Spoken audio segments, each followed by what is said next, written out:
Buongiorno e bentornato o bentornata sull'Italiano per tutti, step by step con Roberto.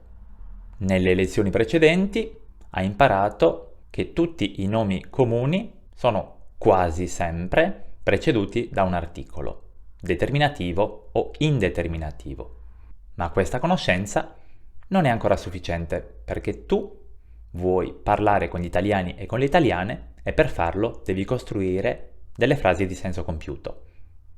Che cos'è una frase? Come dice l'Enciclopedia Treccani, è un insieme di parole disposte intorno ad un verbo di senso compiuto e autonomo. Possiamo distinguere due tipi di frasi.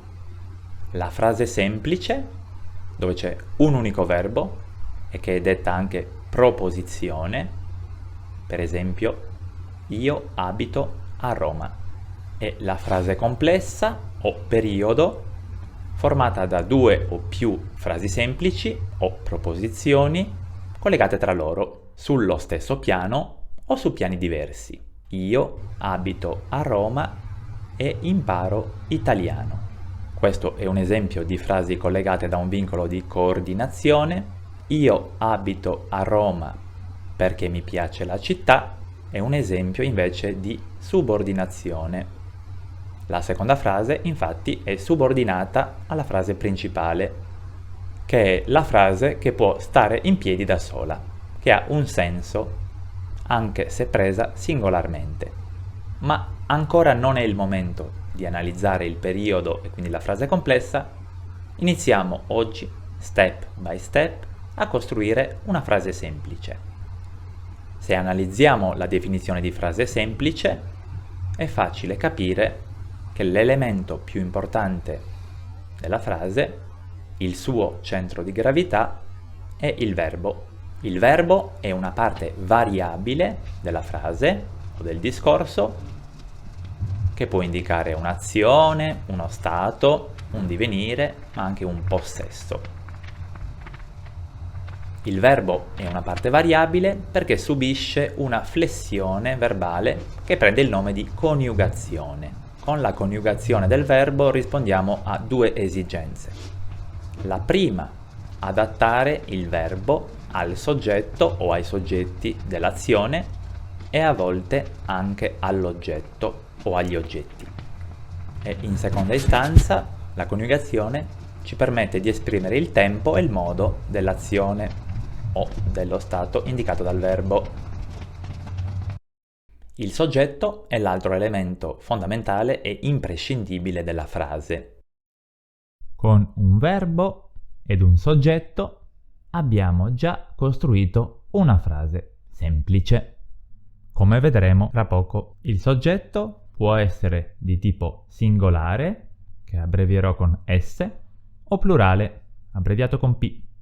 Può essere maschile, abbrevio con M, o femminile, che abbrevierò con F.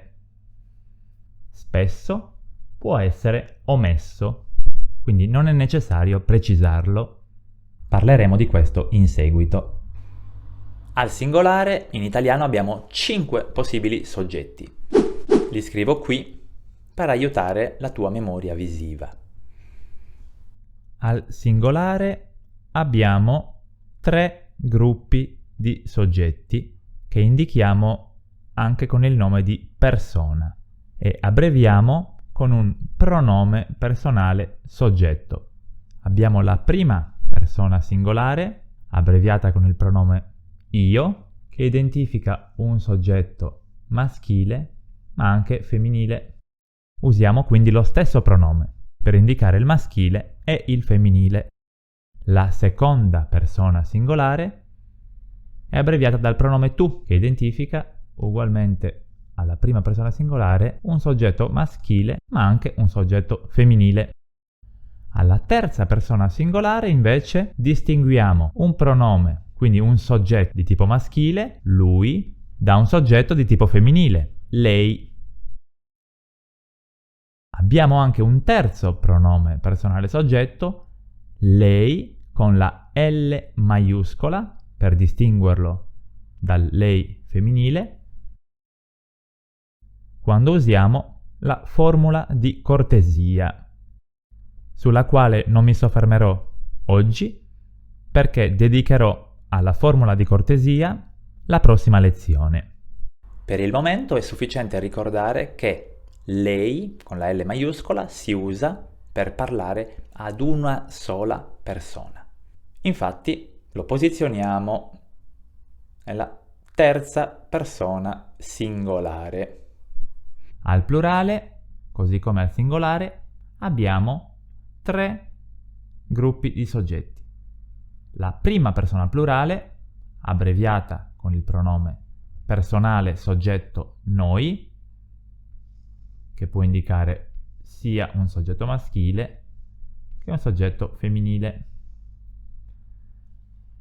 La seconda persona plurale, che abbreviamo con il pronome voi, che può indicare un soggetto maschile o femminile, e la terza persona plurale, abbreviata dal pronome personale loro. Questo pronome può indicare un soggetto maschile così come un soggetto femminile.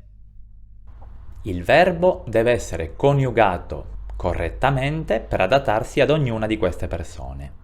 Oggi analizziamo la coniugazione di 2 verbi importantissimi per chi parla italiano, che sono il verbo essere e il verbo avere. Sono 2 verbi che indicano per eccellenza, per antonomasia, il primo lo stato e la condizione del soggetto e il secondo il suo possesso. Iniziamo con il verbo essere. Al tempo presente del modo indicativo, che è senza dubbio quello più utilizzato nella pratica. Diciamo io sono, tu sei, lui, lei, o lei con la L maiuscola, è. Noi siamo, voi siete,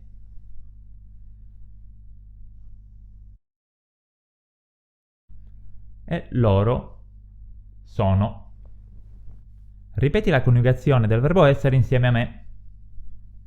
Io sono, tu sei, lui, lei è. Noi siamo, voi siete, loro sono. Come ti ho detto, nella maggior parte dei casi gli italiani omettono di pronunciare il soggetto. Quindi pronunciano esclusivamente il verbo. In questo modo. Sono, sei, è.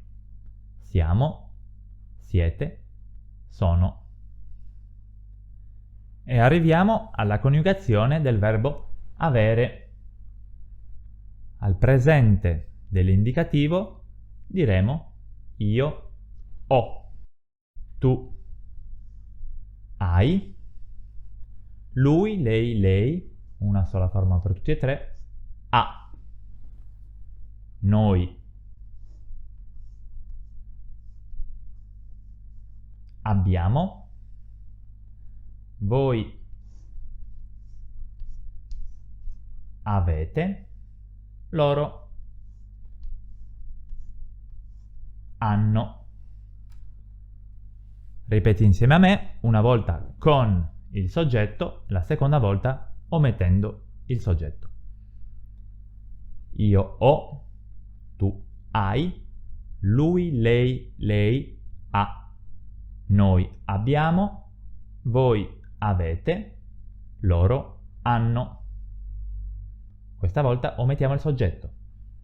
Ho, hai, ha, abbiamo, avete, hanno.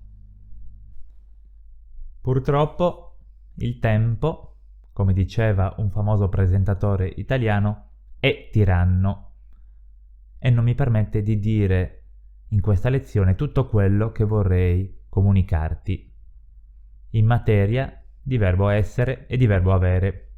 Anche abbastanza logico perché su questi 2 verbi potremo scrivere un'intera enciclopedia. Per il momento esercitati a ripetere la coniugazione del verbo essere e la coniugazione del verbo avere fino a impregnarti del loro suono e delle piccole sfumature che distinguono l'uno dall'altro possibile soggetto.